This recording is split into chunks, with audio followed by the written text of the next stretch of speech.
श्री कृष्ण गोविंद हरे मुरारे, हे नाथ नारायण वासुदेव।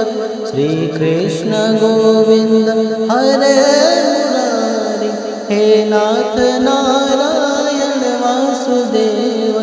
हे नाथ नारायण वासुदेव, हे नाथ नारायण वासुदेव, हे नाथ नारायण वासुदेव, हे नाथ नारायण।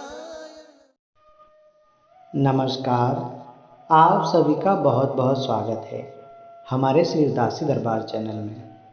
आज सफला एकादशी की कथा श्रवण करेंगे। पौष मास में कृष्ण पक्ष की एकादशी को सफला एकादशी कहते हैं। इसे पौष एकादशी भी कहा जाता है। मान्यता है कि इस दिन भगवान श्री विष्णु और उनके सभी अवतारों की पूजा करने से विशेष फल की प्राप्ति होती है।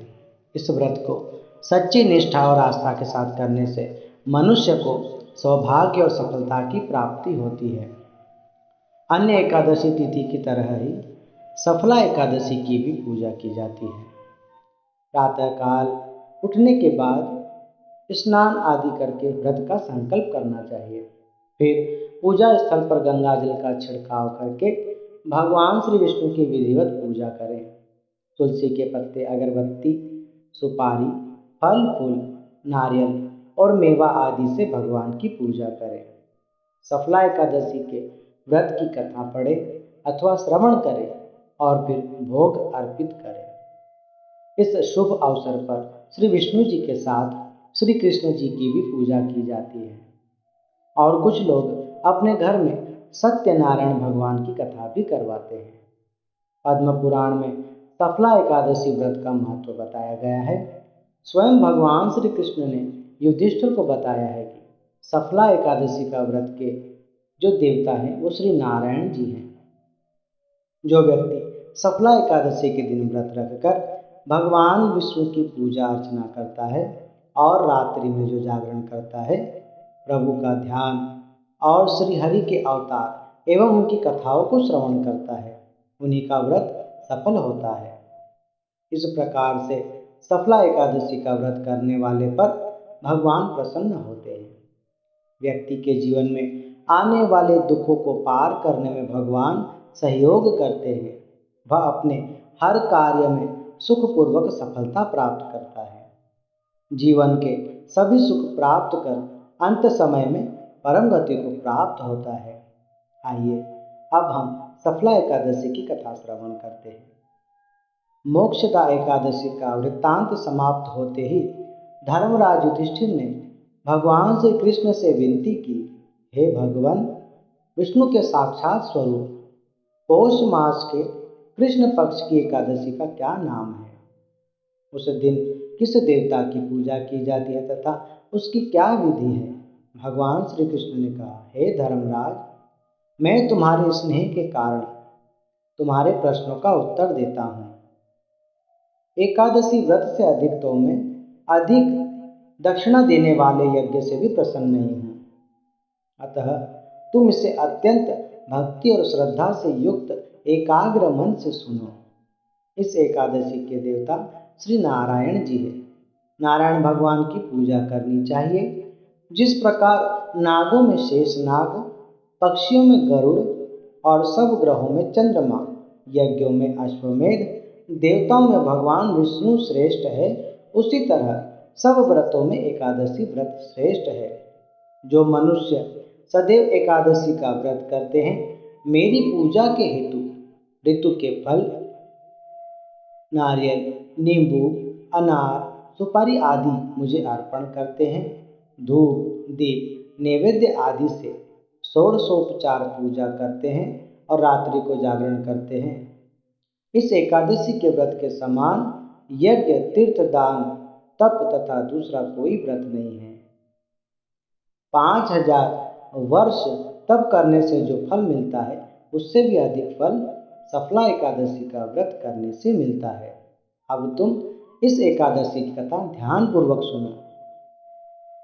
चंपावती नगरी में महिष्मान नाम का एक प्रतापी राजा राज्य करता था।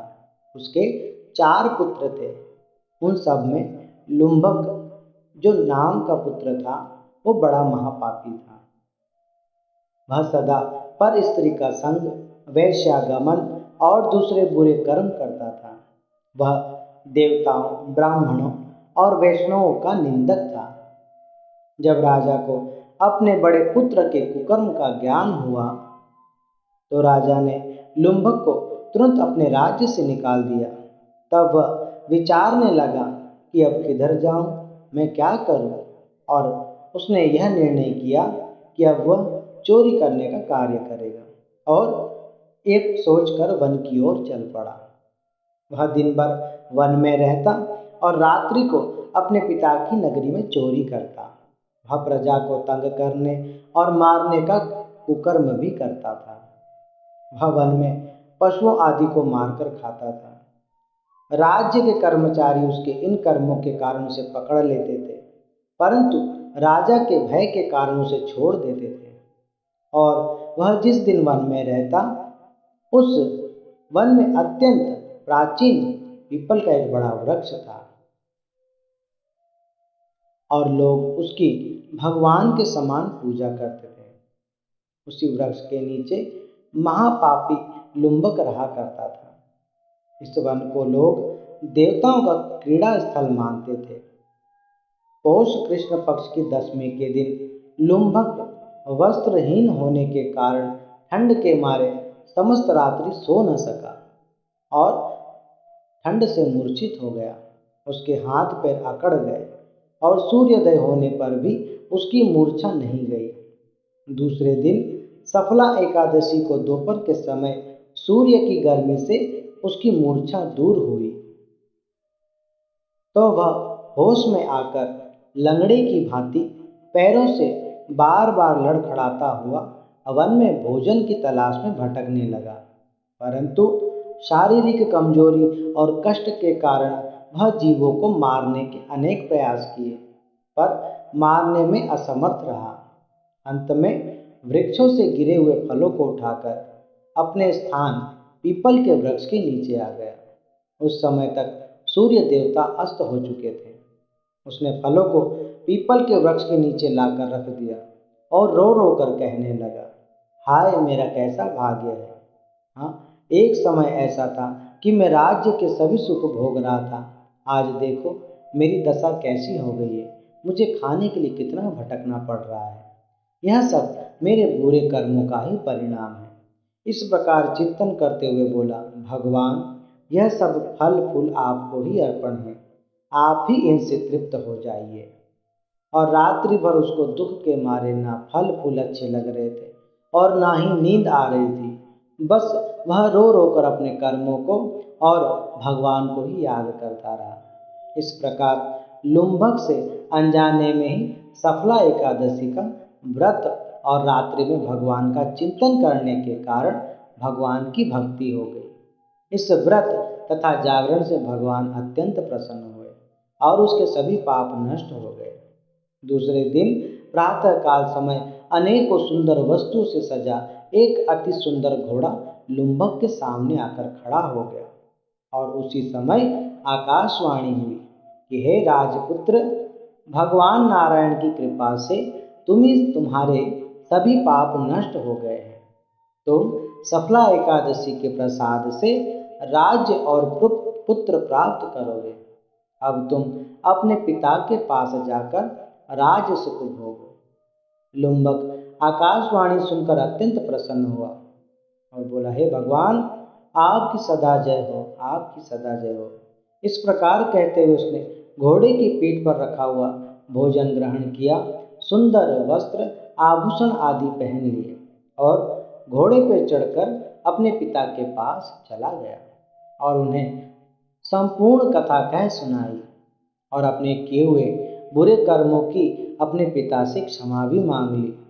कुछ समय बाद राजा महिष्मान ने लुम्भक को अपना राज्य भार सौंप दिया और स्वयं तपस्या करने के लिए वन में चले गए। अब लुम्भक शास्त्रानुसार राज्य करने लगा। उसके स्त्री पुत्र आदि सभी नारायण के परम भक्त बन गए। वृद्धावस्था आने पर वह अपने पुत्र को गद्दी देकर भगवान का भजन करने के लिए वन में चला गया और अंत में भगवान के श्री विष्णु लोक को प्राप्त हुआ।